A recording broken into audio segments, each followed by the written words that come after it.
Greetings, everyone. This is Akond Rahman from Tennessee Technological University, and I will be presenting our paper titled The S Code Activities, Development Anti-Patterns for Infrastructure as Code.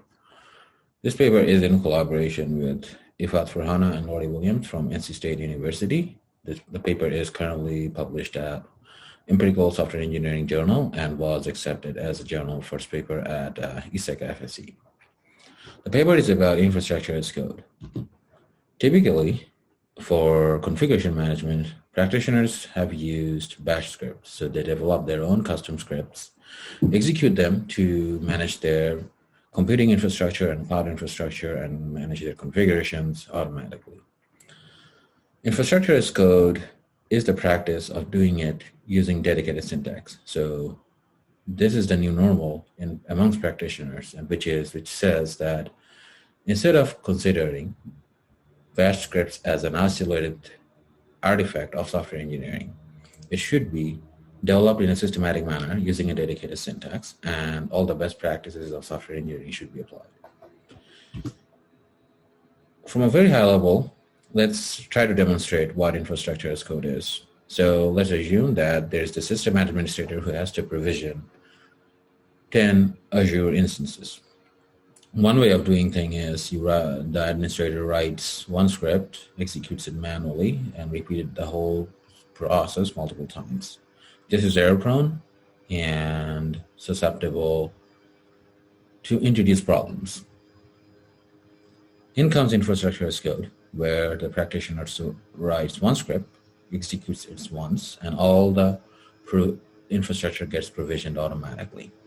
In this manner, the whole process becomes automated, less time-consuming, and also less error-prone.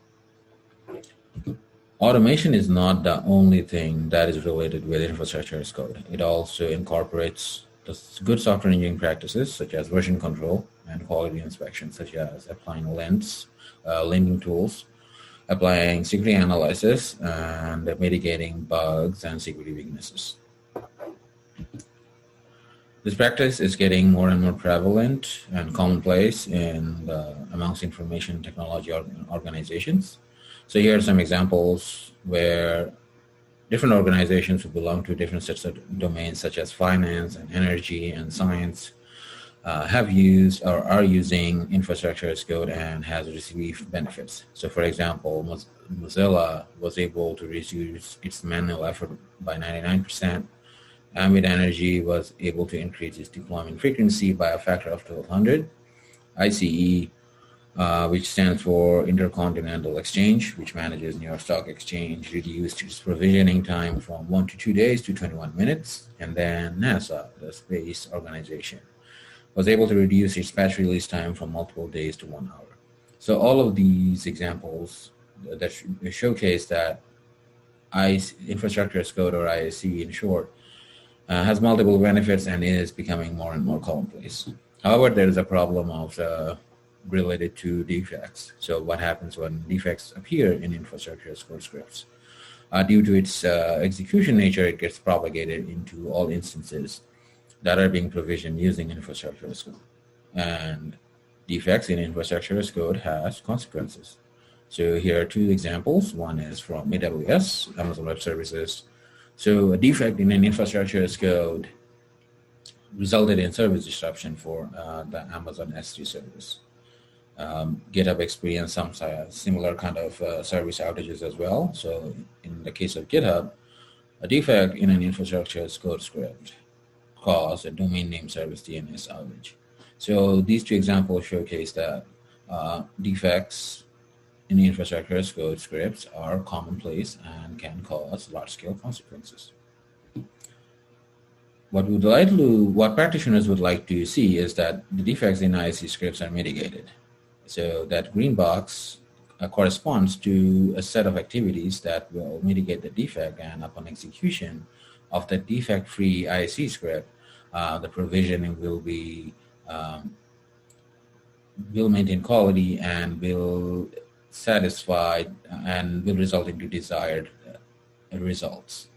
So in our present paper, what we focus on, what should be in that green box. So what activities should developers adopt, or avoid so that defects in ISE scripts are mitigated. So when we started the study, we came across this particular defect example where the wrong package name was provided in a commit, and the commit was 460 lines in size.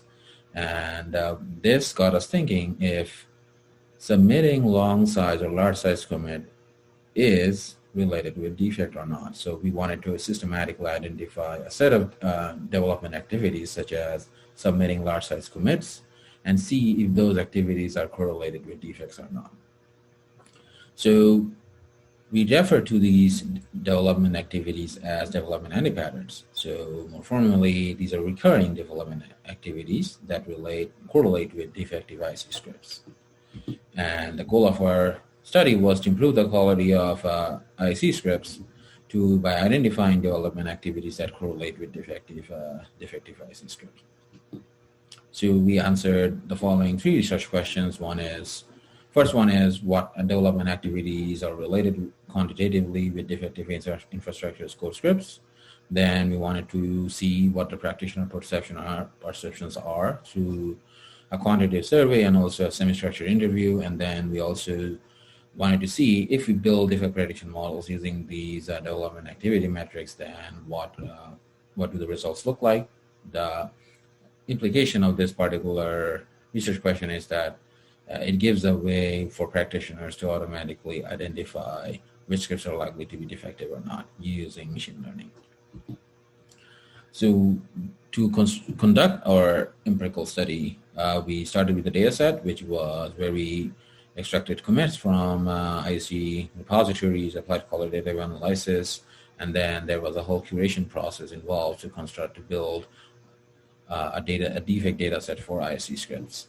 Then for RQ1 to identify which development activities are related with defective ISC scripts, we first found out a set of metrics that correspond to a development activity.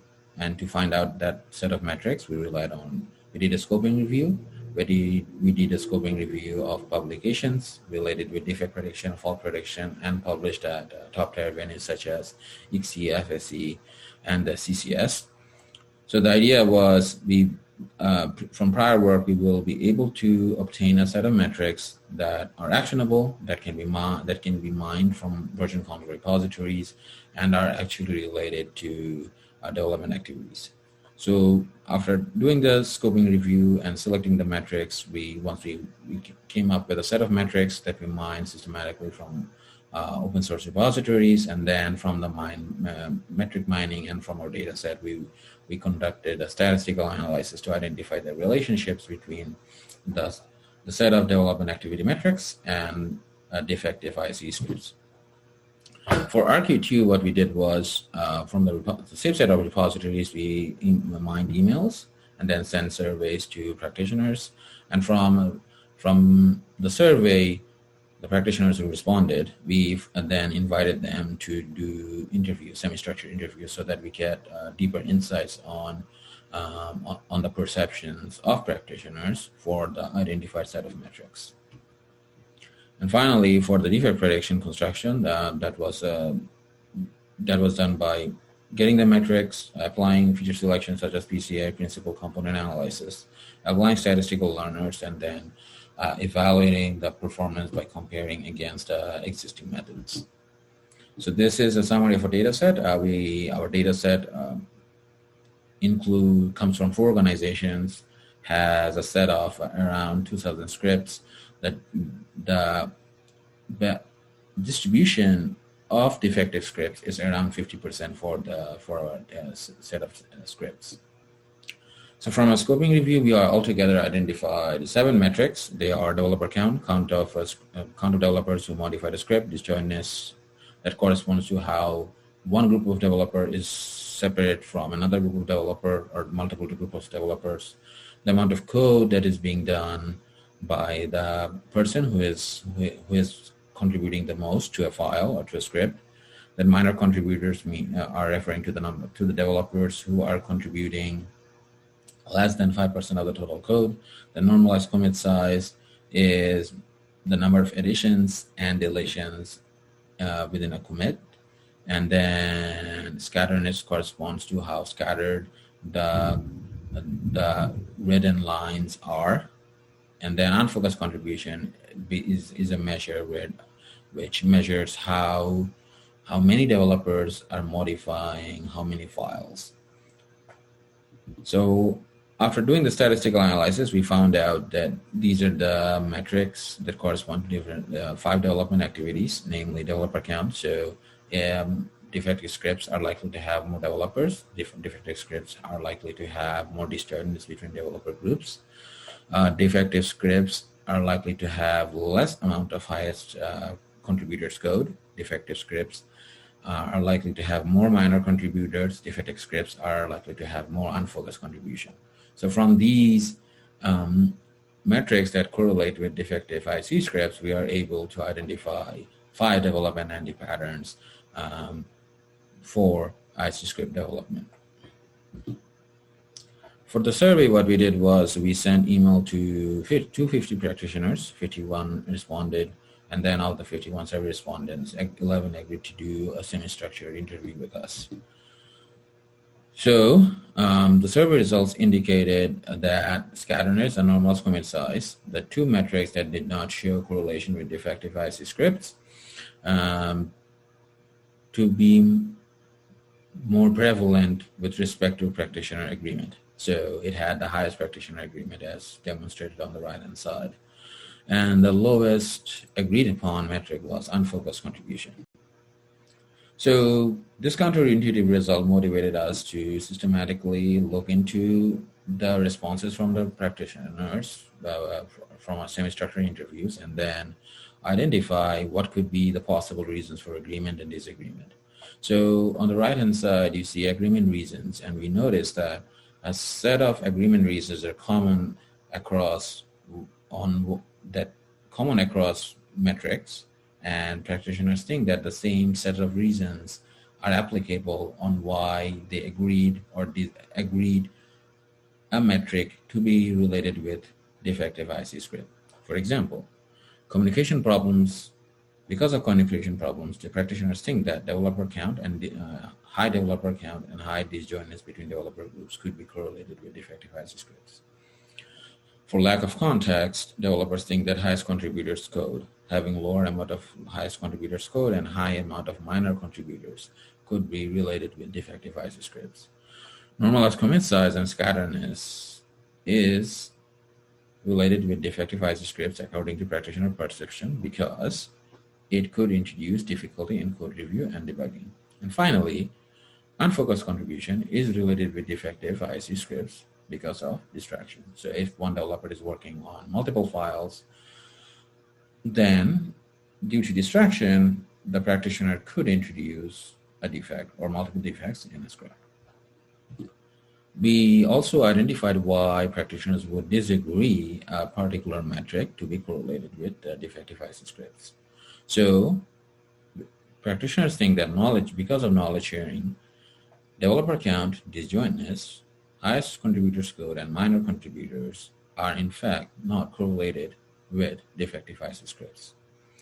Developers also think that due to experience of developers, normalized commit size is not correlated with defective IC scripts. And similarly, due to lack of context, scatteredness is not correlated with defective IC scripts.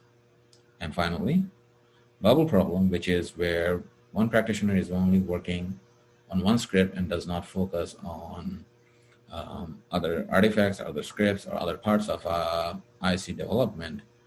Unfocused contribution is not actually related with defective IC scripts.